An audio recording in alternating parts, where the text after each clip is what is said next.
इस वीडियो को लाइक करें, हमारे चैनल को सब्सक्राइब कर बेल आइकन जरूर प्रेस करें हमारी न्यू वीडियो सबसे पहले देखने के लिए। हेलो दोस्तों, स्वागत है मेरे यूट्यूब चैनल लीगलाइजेशन सर में। फ्रेंड, आज के सेशन में हम बात करने वाले हैं the transfer of property act के लेक्चर में चैप्टर 2 के सेक्शन 41 के बारे में, जो बात करते हैं आपका ऑस्टेंसिबल ऑनर, दैट मीन्स दृश्यमान स्वामी। ठीक है, और इसको एक सिद्धांत के रूप में माना जाता है the doctrine of holding out.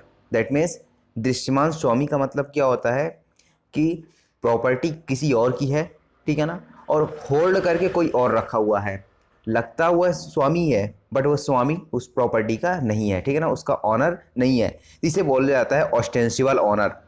For example, मान लेते हैं कि ए नाम का व्यक्ति है, इसने प्रॉपर्टी किसी अन्य व्यक्ति के नाम पे खरीदी, ठीक है ना, बी नाम के, पैसे सारे इसने लगाए ए ने, बट यहाँ पर जो प्रॉपर्टी किसके नाम कर दी है, बी के नाम पे। तो यहाँ पर जो भी प्रॉफिट वगैरह सब हो रहा था यहाँ पे ए ले रहा था, ठीक है, लेकिन जो उस प्रॉपर्टी पर बी नाम का व्यक्ति रह रहा था, लग कौन स्वामी इसका कौन लग रहा था, ठीक है ना, ऑनर कौन लग रहा था, बी, बट यहाँ पर एक्चुअल ऑनर कौन है, यहाँ पर ए है, ठीक है ना। तो ये जो बी नाम का व्यक्ति है इसी को बोला जाता है ऑस्टेंसिबल ऑनर, दृश्य स्वामी, ठीक है ना। देखने में लगता है स्वामी बट यहाँ पर उसका उस प्रॉपर्टी का कोई लेना देना नहीं रहता, ठीक है ना, बस उसके नाम पे है। बाकी उसमें जो पैसे लगे थे, ठीक है ना, वो कौन लगाता है, ए लगा रहा है यहाँ पर, ठीक है। तो यहाँ पे बी कौन हो जाएगा, ऑस्टेंसिबल ऑनर।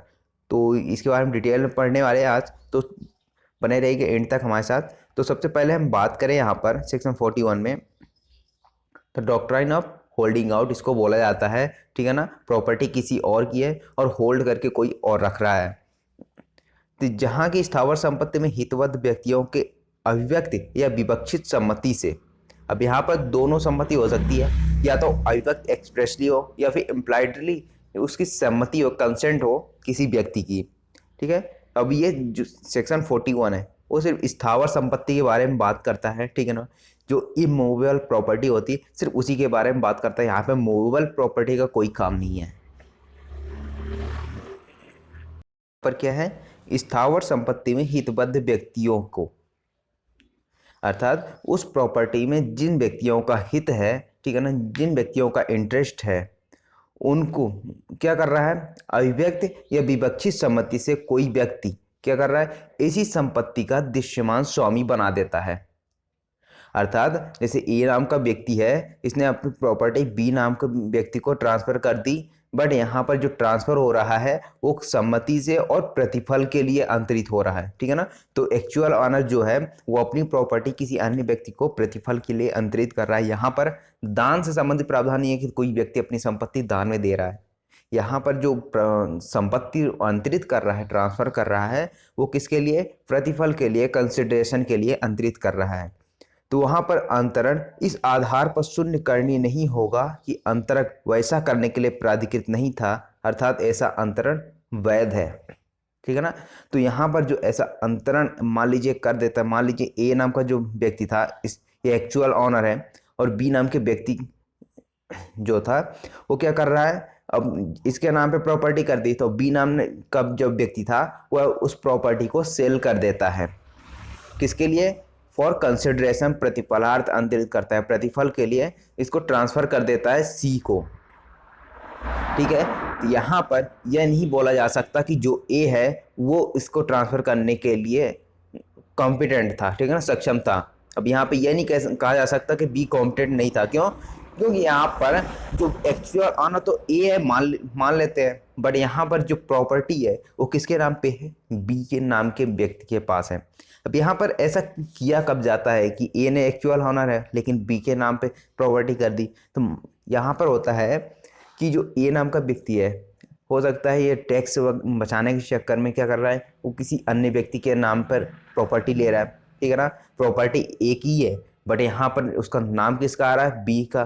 तो यहाँ पर बी क्या कर देता है, उस प्रॉपर्टी को सेल कर देता है प्रतिफल के लिए, फॉर कंसिडरेशन के लिए, ठीक है। तो यहाँ पर जो ऐसा अंतरण कर रहा है बी, यहाँ पर ये शून्य करनी नहीं होगा, ठीक है ना। ये जो अंतरण है जो ट्रांसफर किया गया है बी के द्वारा सी को, ये क्या है, ये वैध है, वैलिड है, अर्थात यह माना जाएगा कि जो बी नाम का व्यक्ति था वो क्या है, वो उसके लिए सक्षम था, प्राधिकृत था। उसके बाद यहाँ पे एक नोट बताया गया है कि यह दृश्यवान स्वामी वह संपत्ति दान में दे देता है तो वह वैध नहीं होगा। ठीक है ना, जो मैंने अभी ऊपर बताया था कि यह यहाँ पर दान से रिलेटेड कोई भी प्रावधान काम नहीं करता। ठीक है ना, तो यदि मान लीजिए जो बी नाम का व्यक्ति था, जो एक्चुअल ऑनर नहीं था, ठीक है ना, बी नाम का व्यक्ति क्या कर रहा था, वो दान में दे देता है, तो यहाँ पर यह वैलिड नहीं रहेगा। क्यों? क्योंकि वहाँ पर सेक्शन 41 में बताया गया है कि वहाँ पर जो ट्रांसफ़र किया जा रहा है वो फॉर कंसिडरेशन होना चाहिए, नॉट विदाउट कंसिडरेशन। ठीक है, तो यहाँ पे क्या है कि प्रतिफल के लिए ही वो अंतरित किया जा सकता है, विदाउट कंसिडरेशन उसको ट्रांसफ़र नहीं किया जा सकता। तो यहाँ पर दान से संबंधित प्रावधान यहाँ पे काम नहीं करेगा। यहाँ पे यदि दान में दे देता है बस बी नाम का व्यक्ति, तो यह वैलिड नहीं माना जाएगा। उसके बाद यहाँ पे एक प्रोवाइजो दिया गया है, यह तब जबकि अंतरिती ने यह अनिश्चित करने के लिए अंतरण करने की शक्ति रखता है। ठीक है ना, युक्तियुक्त सावधानी बरतने के पश्चात सद्भाव पूर्वक किए गए। मान लीजिए यहाँ पर वही एग्जाम्पल लेते हैं, ए, बी और सी, तीन व्यक्ति थे। ठीक है ना, एक्चुअल ऑनर कौन था? ए। इसने टैक्स बचाने के चक्कर में बी नाम के व्यक्ति को वो क्या कर दी, प्रॉपर्टी दे दी। ठीक है ना, इसके नाम पे प्रॉपर्टी करवा दी, किसी व्यक्ति की खरीदा इसने, बट यहाँ पे बी ने क्या कर दिया, बी के नाम पे प्रॉपर्टी कर दी, और बी ने प्रतिफल के लिए यहाँ पे सी को ट्रांसफ़र कर देता है प्रॉपर्टी। बट यहाँ पे जो सी है, यदि वह जानता है कि ये सक्षम नहीं है, ये एक्चुअल ऑनर नहीं है, तो यहाँ पर यह वैलिड नहीं माना जाएगा। बट यहाँ पर यदि सी को ऐसा लगता है, सद्भावपूर्वक कार्य किया है, गुड फेथ में कार्य किया है कि ये जो प्रॉपर्टी है उसको ट्रांसफ़र करने के लिए बी प्राधिकृत है अर्थात सक्षम है, तो यहाँ पर यह अंतरण वैलिड माना जाएगा। अब यहाँ पर बात करें, जो ये चीज़ की जा रही है, ट्रांजैक्शन किया जा रहा है, ठीक है ना, टैक्स बचाने के लिए किया जा रहा है, सारी चीज़ें की जा रही है, तो यहाँ पर ये सारी चीज़ें तो गलत है ना, कि कोई व्यक्ति टैक्स बचा रहा है उससे सरकार को लॉस हो रहा है, तो इसके लिए भी सरकार ने कुछ कदम उठाए। ठीक है ना, यहाँ पर एक एक्ट लाया था, कौन सा? बेनामी समव्यवहार प्रतिषेध अधिनियम 1988। ठीक है, तो ऐसे ट्रांजैक्शन को रोकने के लिए ये एक्ट लाया गया था, जिसकी धारा 3 में, ठीक है ना, जो इसकी धारा 3 है इस एक्ट की, उसमें बताया गया है, ठीक है ना, इसको रोका गया है, इसमें प्रतिषेध करती है कि कोई भी व्यक्ति कोई बेनामी समव्यवहार नहीं करेगा। ठीक है, तो यहाँ पर इस पर रोक लगा दी गई कि इस एक्ट के तहत कोई भी ऐसा बेनामी समव्यवहार नहीं करेगा, कोई ऐसा ट्रांजैक्शन नहीं करेगा। ठीक है, उसके बाद उपधारा 2, उपधारा यहाँ पे 2 क्या बात करती है कि उपधारा 1 की कोई भी बात किसी व्यक्ति द्वारा अपनी पत्नी, ठीक है ना, अविवाहित पुत्री के नाम क्रय किए गए संपत्ति पर लागू नहीं होगी। ठीक है, कोई व्यक्ति है जो अपनी वाइफ के नाम पे क्या कर रहा है, प्रॉपर्टी खरीद रहा है, ठीक है ना, या फिर अपने जो उसके अविवाहित पुत्री है, ठीक है ना, ऐसी पुत्री जिसकी विवाह नहीं हुई है, तो उसके नाम पर कोई प्रॉपर्टी क्रय कर रहा है, खरीद रहा है, तो वहाँ पर भी यह अधिनियम लागू नहीं होगा। ठीक है ना, उसके बाद जो कोई बेनामी समव्यवहार करेगा वह 3 वर्ष के कारावास से या जुर्माना से, दोनों से दंडित किया जाएगा।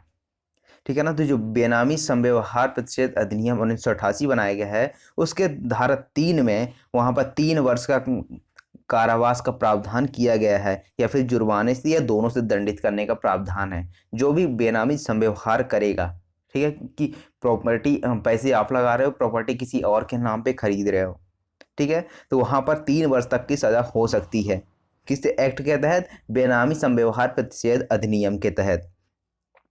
उसके बाद जो 4th पॉइंट है अपना, कि अपराध असंज्ञेय व जमानती होगा। इसमें जो उपधारा 4 होता है, ये यहाँ पे क्या बताया गया है कि जो बेनामी समव्यवहार वाला अपराध है वो कैसा है? असंज्ञेय है और जमानती है, इसमें जमानत मिल जाएगी। तो ये रहे आपके बेनामी समव्यवहार प्रतिषेध अधिनियम 1988 के तहत इसमें जो रोका गया था। ठीक है ना, जो प्रतिषेध करती है, जो प्रोहिबिट करती है यहाँ पर। उसके बाद अब यहाँ पे सेक्शन 41 में वापस आते हैं कि यहाँ पर कुछ आवश्यक तत्व कौन कौन से हैं। ठीक है ना, जो एसेंशियल एलिमेंट्स हैं वो क्या है?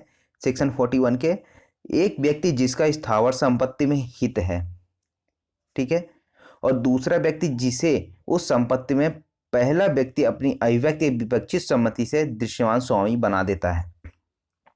दैट मीन्स मान लीजिए ये प्रॉपर्टी है, ठीक है ना, इस पर ए का इंटरेस्ट है, ठीक है ना, इस पर ए का हित है इस संपत्ति में, और क्या कर रहा है, बी को अपनी सहमति से, चाहे या तो अभिव्यक्त एक्सप्रेसली हो, ठीक है ना, चाहे इम्प्लाइडली या विवक्षित रूप से हो, सम्मति होनी चाहिए तभी ये क्या कर सकता है, अपने बी को, ये जो प्रॉपर्टी है वो बी को ट्रांसफर कर सकता है, इसको बी को दृश्यमान स्वामी ऑस्टेंसिबल ऑनर बना सकता है। उसके बाद थर्ड पॉइंट है कि दृश्यमान स्वामी उस संपत्ति को अंतरित कर देता है, ठीक है। तो यहाँ पर जो दृश्यमान स्वामी था, ऑस्टेंसिबल ऑनर था, जो सेकंड पार्टी था, ठीक है ना, दूसरा व्यक्ति, वो क्या कर रहा है, उस प्रॉपर्टी को सेल कर देता है। लेकिन यहाँ पर जो अंतरण होना चाहिए वो कैसा होना चाहिए, प्रतिफल के लिए, दान में ऐसा प्रॉपर्टी को नहीं दे सकता है। उसके बाद अंतरिति जो है, ठीक है, अर्थात ए एक्चुअल ऑनर, बी हो गया दृश्यमान स्वामी, अब यहाँ पे क्या है, अब जी ट्रांसफर कर रहा है किसको, सी नाम के व्यक्ति को।